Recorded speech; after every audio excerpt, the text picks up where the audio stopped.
What if the real story of rock music's most mythologized year was a lie?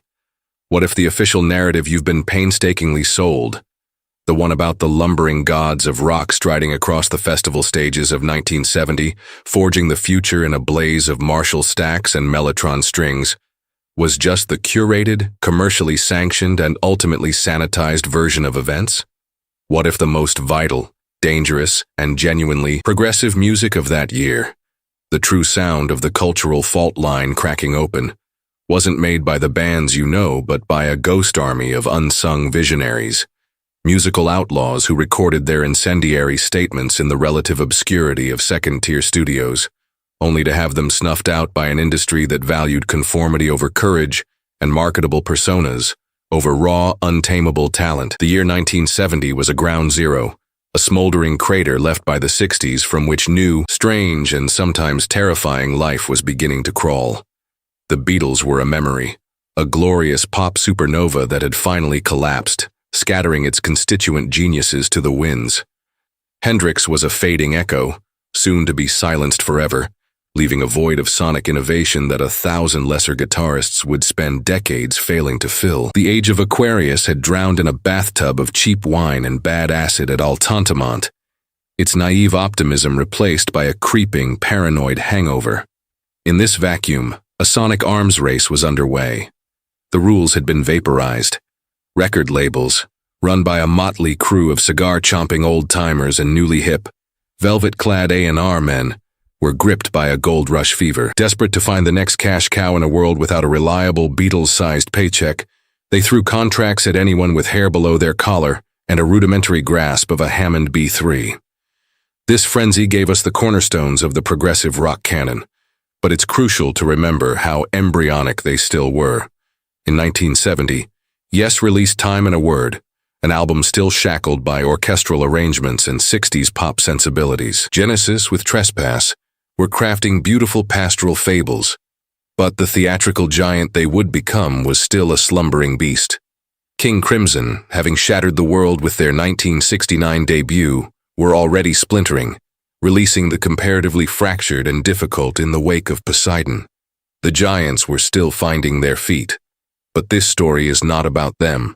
This is a salvage mission. We are going deep into the forgotten archives, into the dollar bins and dust-covered vaults of record collector mythology, to unearth 5 albums from 1970 that were not just casualties of commerce, but musical testaments so potent and pure that their very obscurity is the most damning indictment of the star-making machinery. This is the story of the ones who were too honest, too adventurous, and too damn good for their own time. Forget the official history you've been fed. The real revolution was happening in the shadows. Our first recovery is an artifact of such delicate, profoundly melancholic beauty that its commercial failure feels less like a business misstep and more like a crime against art.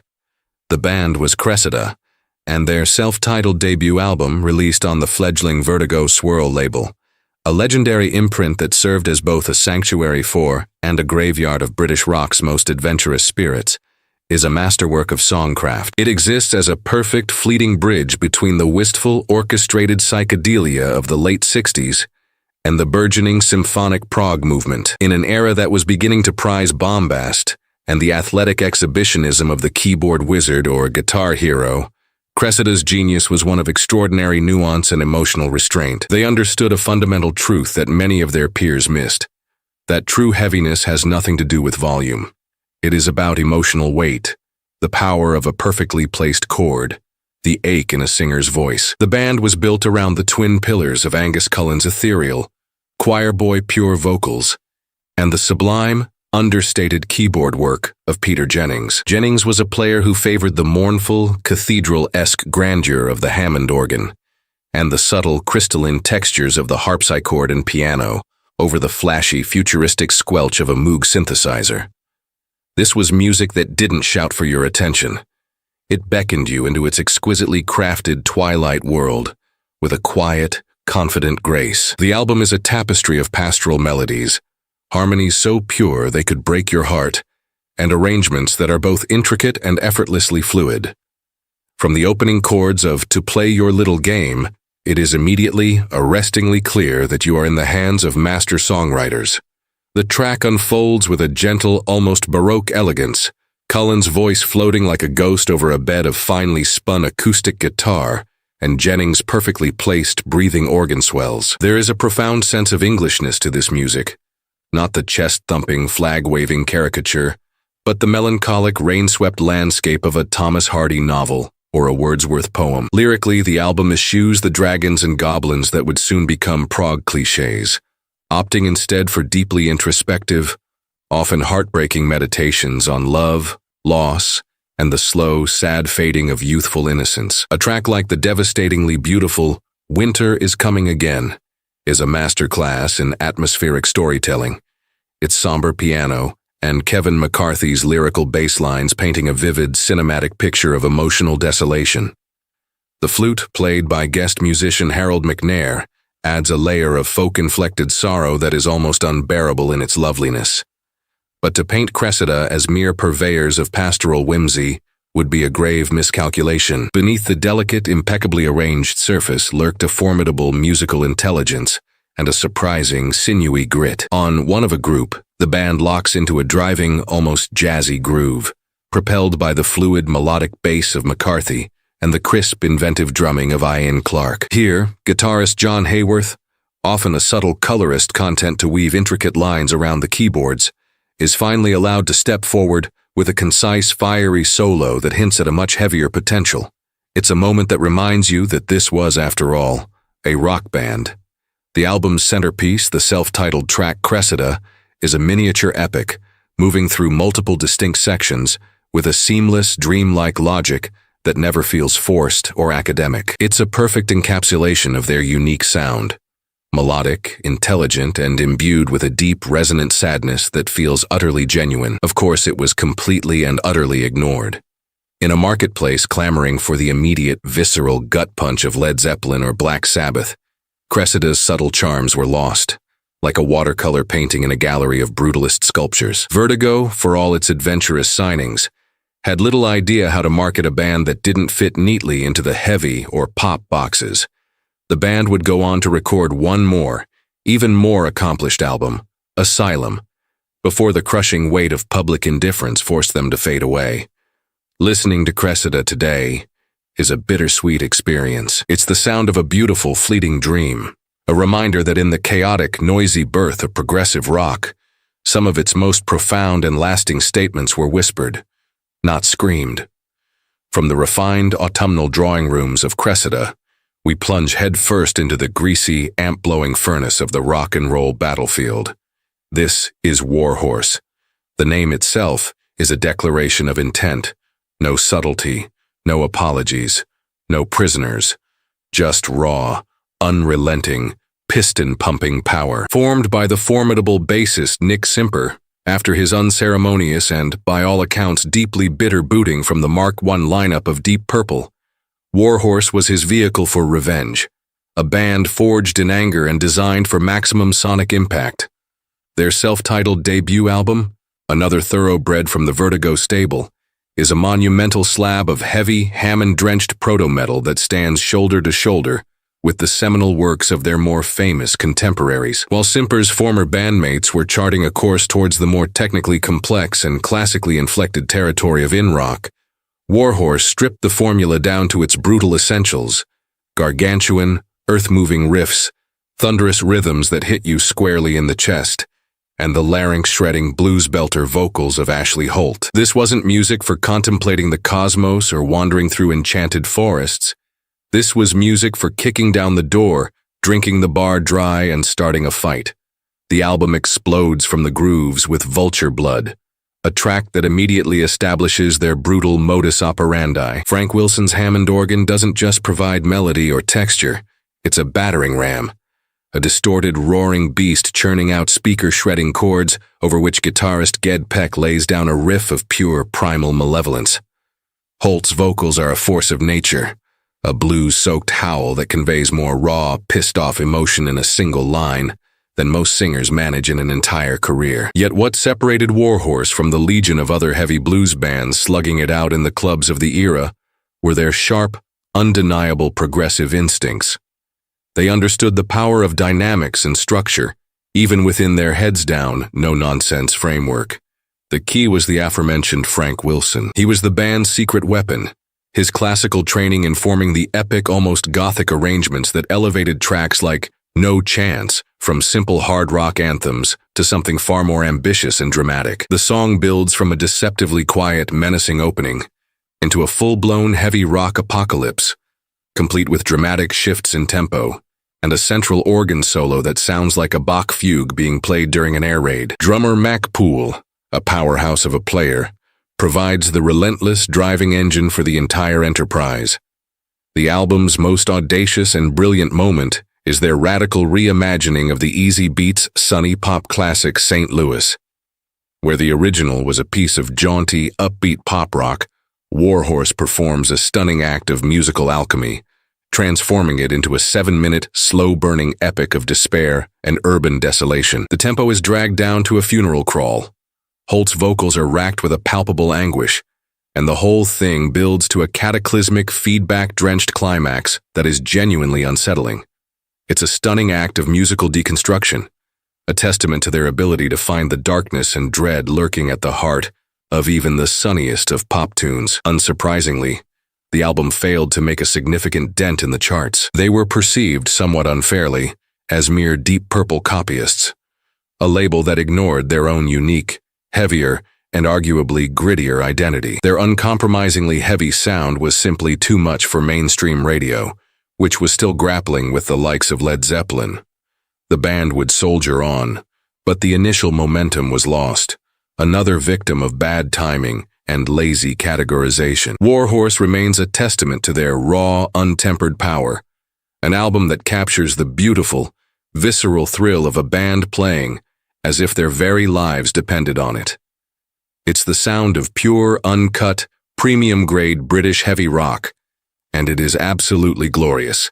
Now, let's take a hard left turn down a cobbled side street into far stranger, grittier, and more authentically eccentric territory. If Warhorse was the sound of the foundry, hammering out slabs of molten metal, our next exhibit, Gravy Train, was the sound of the grimy, smoke-choked pub down the street after closing time. Their second album, the wonderfully titled A Ballad of a Peaceful Man, also released on the perpetually adventurous Vertigo label, is one of the most wonderfully idiosyncratic and unpretentious records of the entire era. This was a band that completely defied easy categorization, a fact that was both their greatest artistic strength and their ultimate commercial downfall.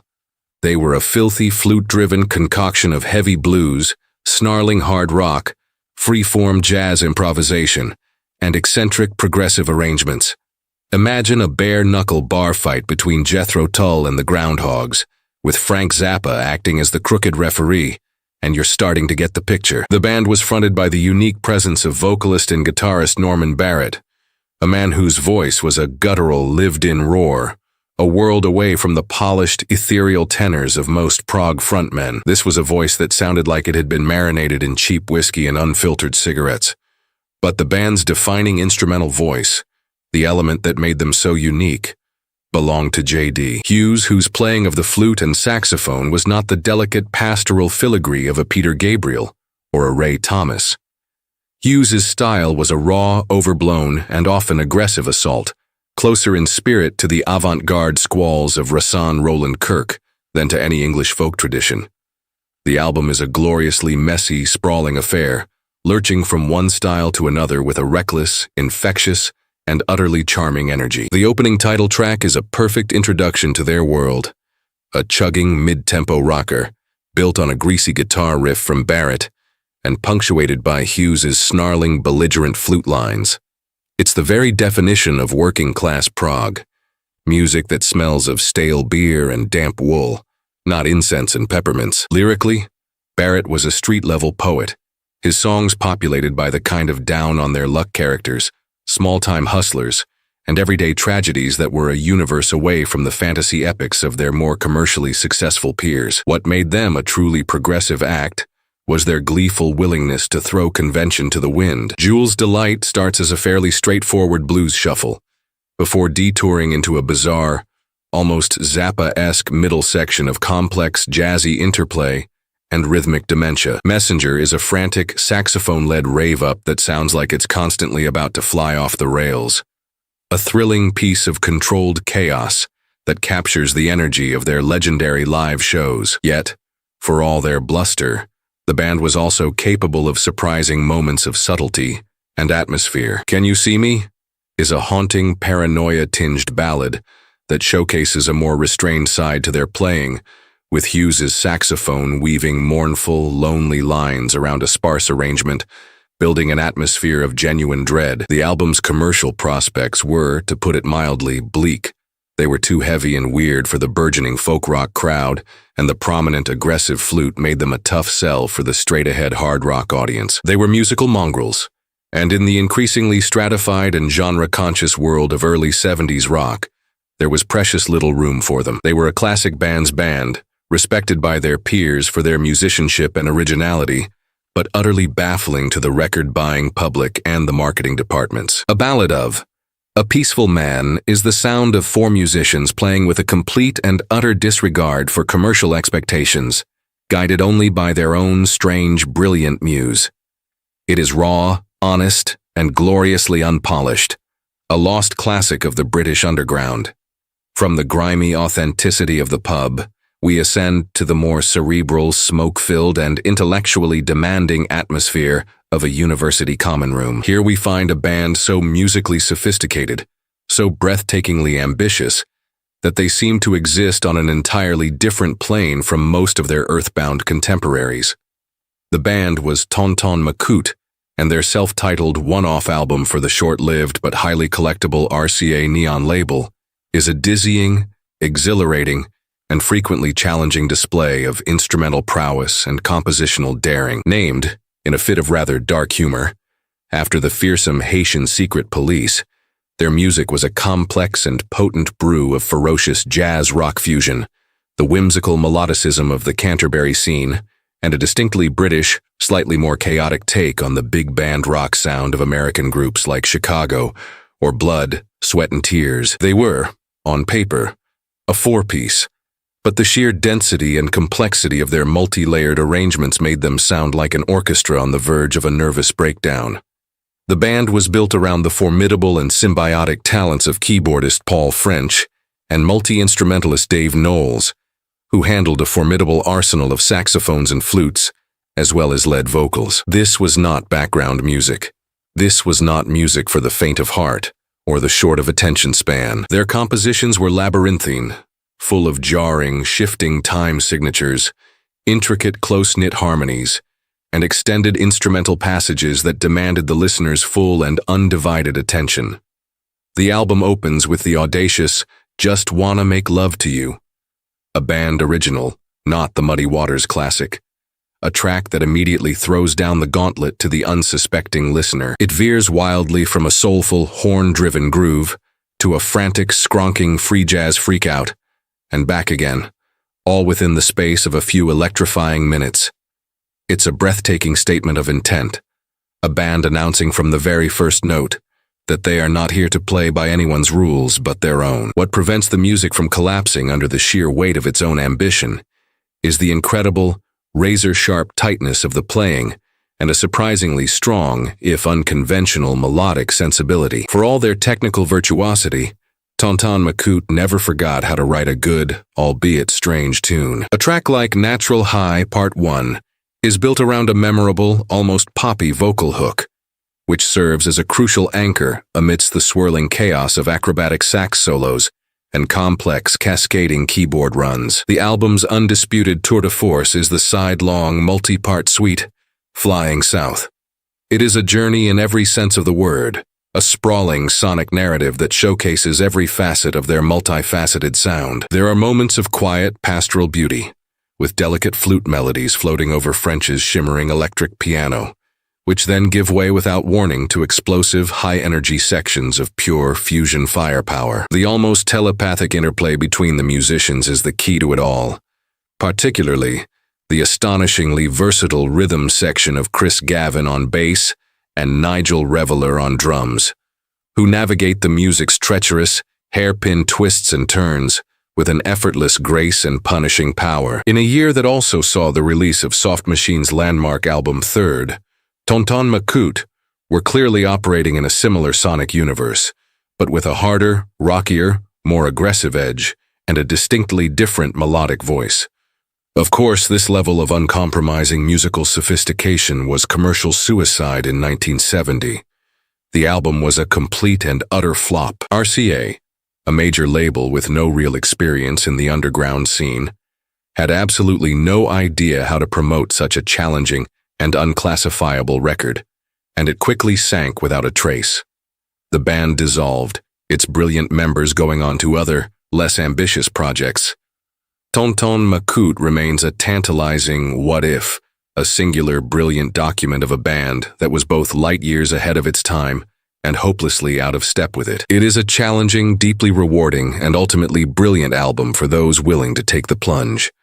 Our final exhumation from the forgotten crypt of 1970 is arguably the rawest, most emotionally draining, and most ferocious of them all. This is the sound of a band on the absolute edge, channeling a primal, almost terrifying energy directly from their nerve endings onto magnetic tape. The band was Room, a little-known group from Dorset, and their one and only album, Pre-Flight, released on the Decca label, is a stark, harrowing masterpiece of dark, heavy, and emotionally shattering progressive rock. What immediately and forcefully set Room apart from almost every other band of the era was the astonishing, soul-shaking voice of Jane Kevern. In a scene completely and utterly dominated by male vocalists, Kevern was a revelation, a force of nature. This was no gentle folk balladeer, no whimsical psychedelic songbird. Her voice was a raw, blues-drenched, Janis Joplin-esque weapon, an instrument of incredible power and startling emotional range, capable of moving from a vulnerable, cracked whisper to a full-throated, soul-tearing scream in the blink of an eye. She was the white-hot emotional core of a band that played with a terrifying, borderline unhinged intensity that still sounds dangerous today. The music on Pre-Flight is a dark, churning maelstrom of heavy, down-tuned guitar riffs, swirling gothic organ, and a rhythm section that sounds less like it's keeping time and more like it's trying to punch its way through a brick wall. This is the sound of the psychedelic dream curdling into a full-blown, waking nightmare. The album is structured as a loose concept piece about the anxieties, alienation, and fears of modern life, and the music perfectly claustrophobically reflects this sense of impending doom. Tracks like the opener Cemetery are built on monolithic, Black Sabbath-worthy riffs from guitarist Chris Williams, but the band's innate progressive tendencies elevate the music beyond simple proto-metal. The arrangements are full of unexpected twists and turns, with sudden jarring shifts in tempo, and moments of eerie, atmospheric quiet that only serve to make the heavier sections more brutal and impactful. Keyboardist Steve Williams provided the crucial progressive element, his Hammond organ and stark piano work, adding a layer of gothic drama and musical complexity to the band's raw, elemental power.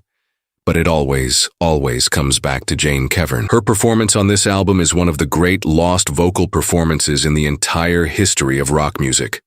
On the epic, slow-burning ballad Andromeda, she delivers a performance of such raw, unvarnished emotional vulnerability that it is almost difficult to listen to. You can hear the pain, the desperation, and the defiant flicker of hope in every single note. This is not technical singing. This is a human soul being laid bare for all to see, and it is devastating. The album's 10-minute closer, War, is an absolute tour de force of heavy rock, a relentless, punishing track that captures the chaos and horror of conflict with a visceral intensity that is still genuinely shocking. Pre-Flight was, of course, a catastrophic commercial disaster. It was too heavy, too dark, too emotionally raw, and fronted by an unknown woman in a world that wanted male rock gods. Decca, seemingly bewildered by what they had on their hands, did virtually nothing to promote it, and the band, disheartened and broke from the lack of response, broke up shortly after its release. For decades, it remained a phantom, a holy grail whispered about by collectors of the heaviest and most obscure corners of the British underground. Listening to it now is an intense, draining, and ultimately exhilarating experience. It is the sound of a band pouring every last ounce of their being into one singular, monumental and utterly uncompromising statement, with no thought for commercial appeal or public acceptance. These 5 records, the fragile, heartbreaking beauty of Cressida, the brute, vengeful force of Warhorse, the eccentric, street-level grit of Gravy Train, the cerebral, jazz-fusion genius of Tonton Macoute, and the raw nerve, primal scream intensity of Room, are not mere footnotes to the sprawling story of 1970. In a very real sense, they are the story. They represent the true, untamed experimental spirit of progressive rock before it became a bloated caricature of itself, before the capes and the laser shows and the concept albums about giant, spacefaring armadillos. This was music born of pure passion, not commerce, of artistic necessity, not cynical marketing plans. Their failure in the marketplace is not a reflection of their quality, but a damning reflection of an industry that has always and will always prioritize the safe, profitable bet over the brave new sound. These bands and their forgotten masterpieces are a vital, roaring reminder that the most enduring and important art is often created in the margins, far from the corrupting glare of the mainstream spotlight. They are ghosts from a past that could have been, a testament to the brutal, undeniable fact that for every band that made it, a dozen equally brilliant ones were left behind, crushed by the gears of the machine. Their music has survived, not because of record company hype, but because it is powerful, honest, and timeless. It has been kept alive for half a century by a secret society of listeners, obsessive collectors, passionate fans, sonic archaeologists, who understood its true value. It is time for the rest of the world to be let in on the secret. This is your inheritance. It's time to start digging.